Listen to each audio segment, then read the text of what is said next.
Okay, so Doran, do you see me? Can you see me? No, I've just got a frozen image. Well, I'm putting this key in a lock, and I'm opening a door, and this door leads to a corridor, and it's a possibility that you might recognize this corridor. I'll walk the distance.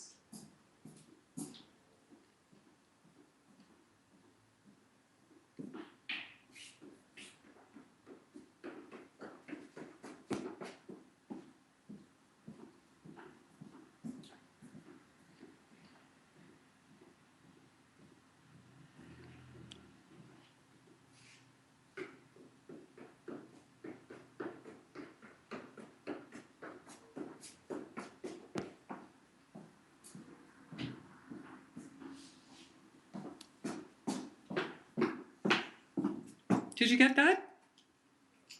I can't see you, but even just from the sound, I know that it's Nijhoffstraat 42 in Arnhem. You're right. Which is where I was a student between 1992 and 1996. At the time when we were working in this building, this was Studio One. However, now it's the home of the Arnhem Archaeological Society. And if we go along here, you'll see that there's these photographs of digs in and around Arnhem.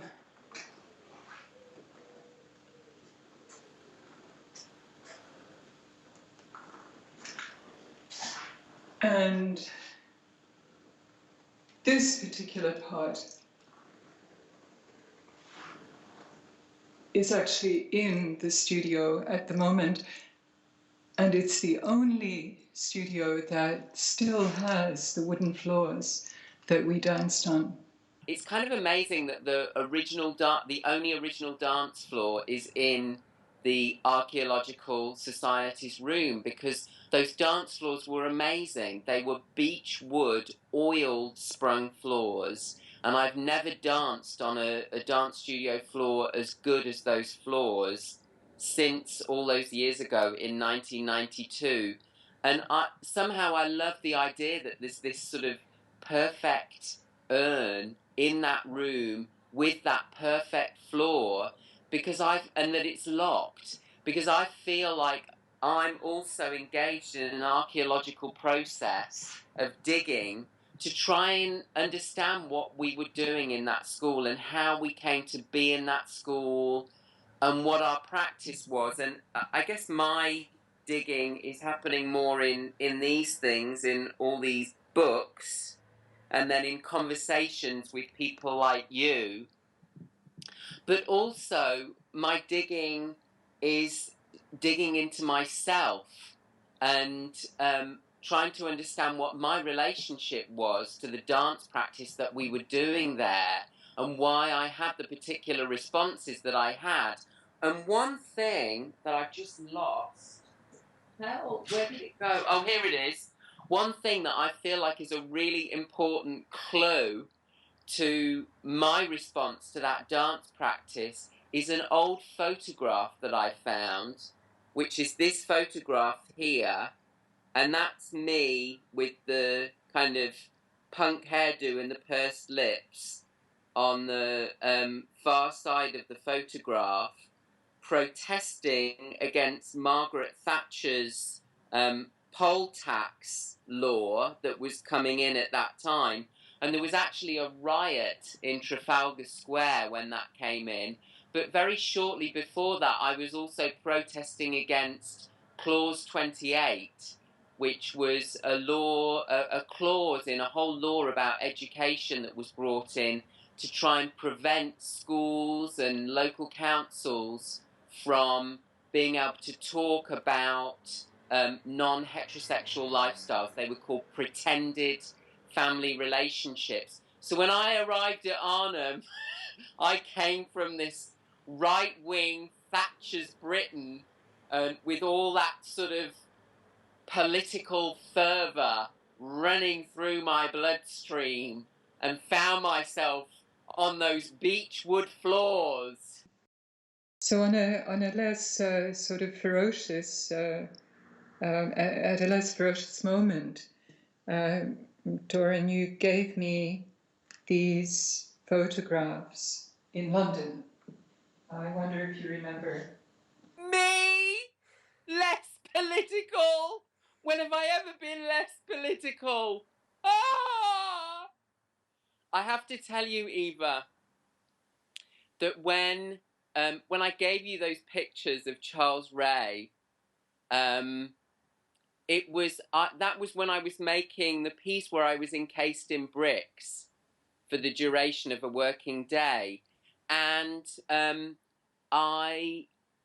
when I left Arnhem, I started to make this work where I wanted to make my concerns, my social concerns, really explicit in my work. So I made this kind of theatrical dance pieces where I was wearing high heels and squeezing stuff out of my arse right in front of the audience that looked like shit, and smearing it all over my body.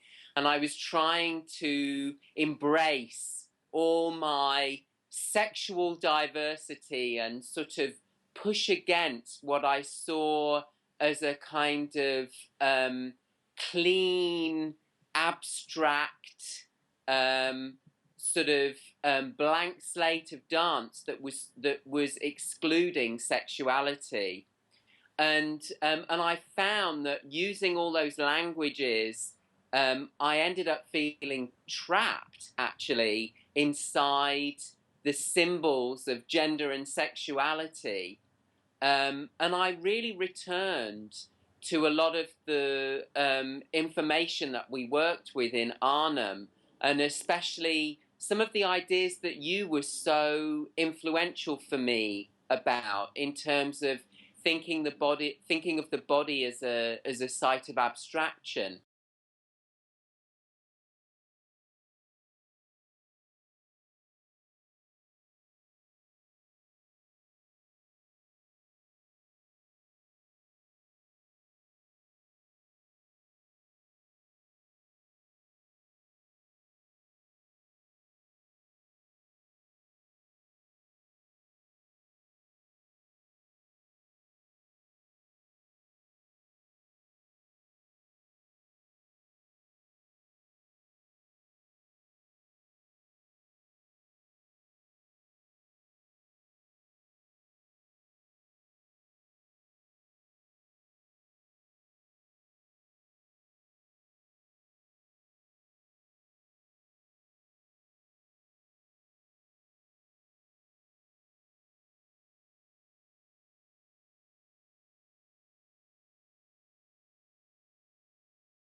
The early kind of Mabel Todd and Lulu Swigard, Barbara Clark, Eric Hawkins, Andre Bernard, who the first time I heard about Andre was through Eva, and there she is, Eva.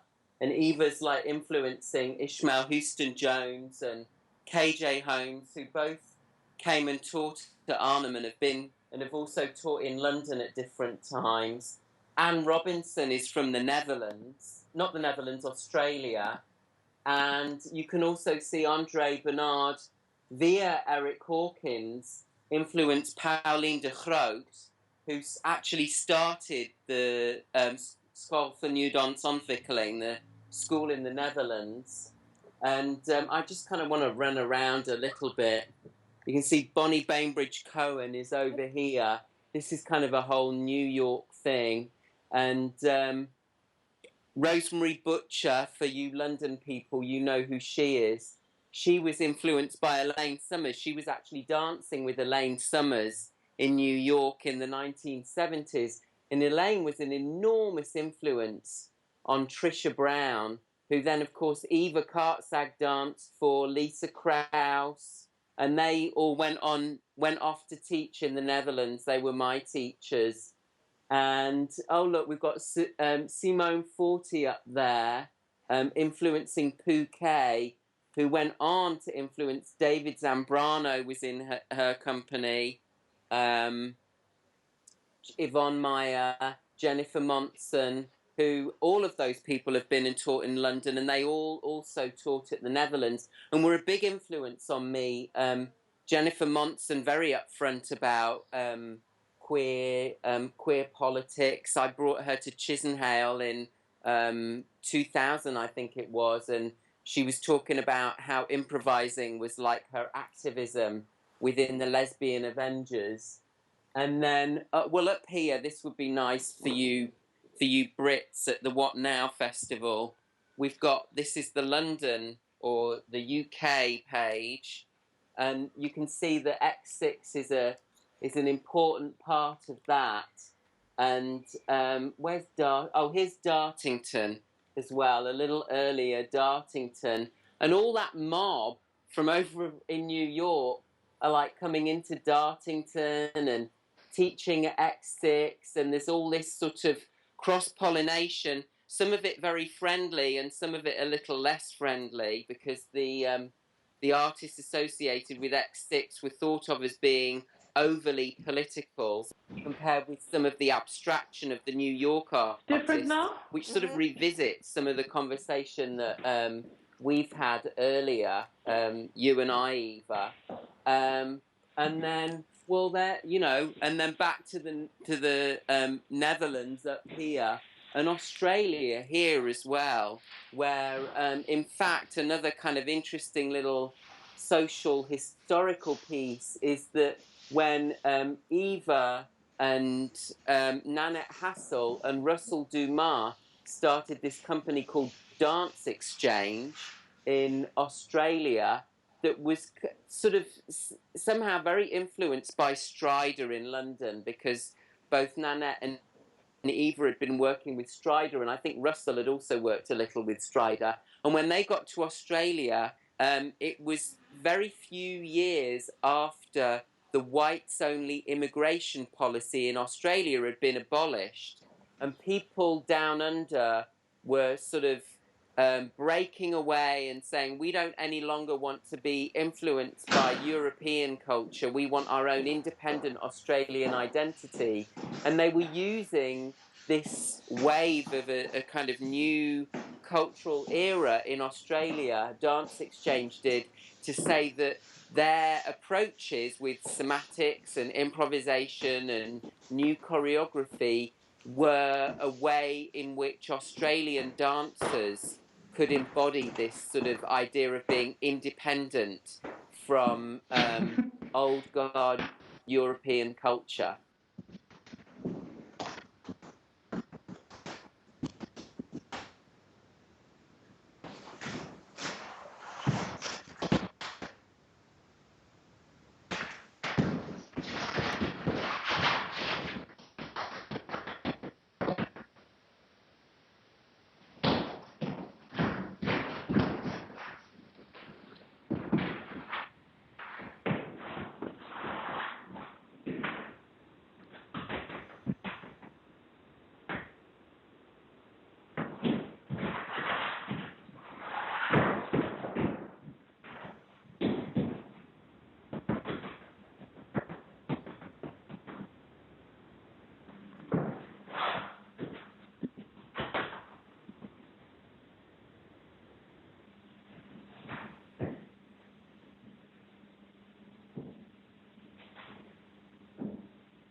Well, that was lovely to connect with you, Doran, over such a distance about such important topics. And it would have been a lot of fun to have seen you. However, it was great to hear your voice. I feel really sad and sort of not in an awful way, but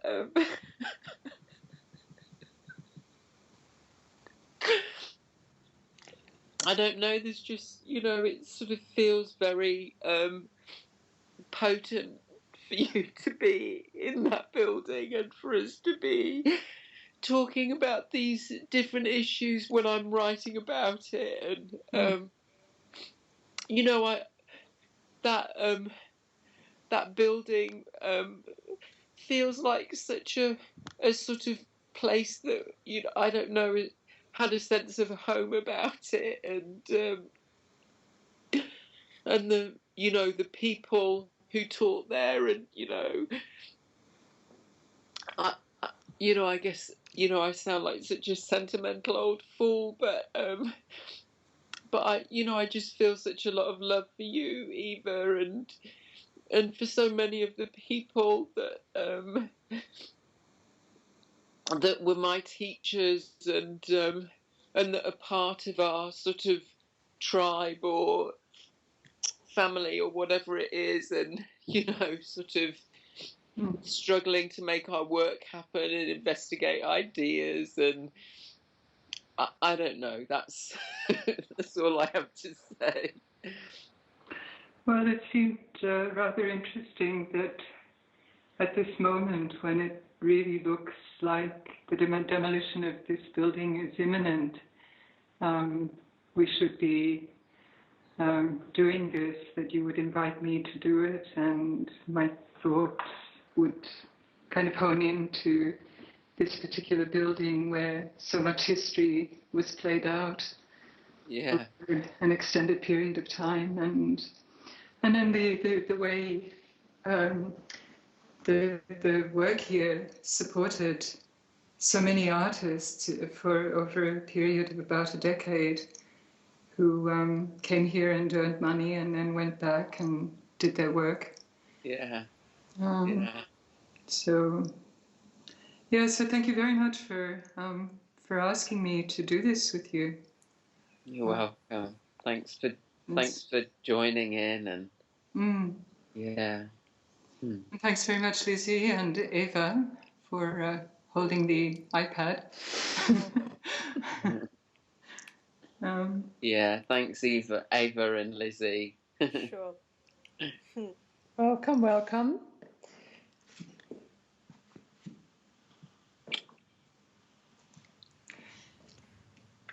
I don't know if you can see me. I'm blowing a kiss goodbye.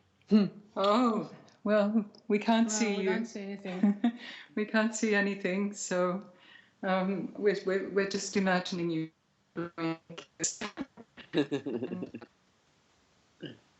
Have a great time wherever it is you're going. I can't remember. Philadelphia. Oh, right, Philadelphia. We were actually thinking that maybe we would do something there with you. Well, I suppose it's a possibility. If not, we need more material. Yeah, and I guess if anyone has, has thought, if you, Eva, have some thoughts of something that you really want to be thematized in the dialogue that you don't think is there right now, then, speak up, like, yeah, say so. And I'll do the same. If I sort of feel like there's something that isn't there right now, I'll speak up too. Yeah. Well, I was just saying to Eva that, you have such a wealth of information and all these big words that you can frame it all in. And then there I am talking about cappuccino in a coffee shop in London. So yeah, yeah.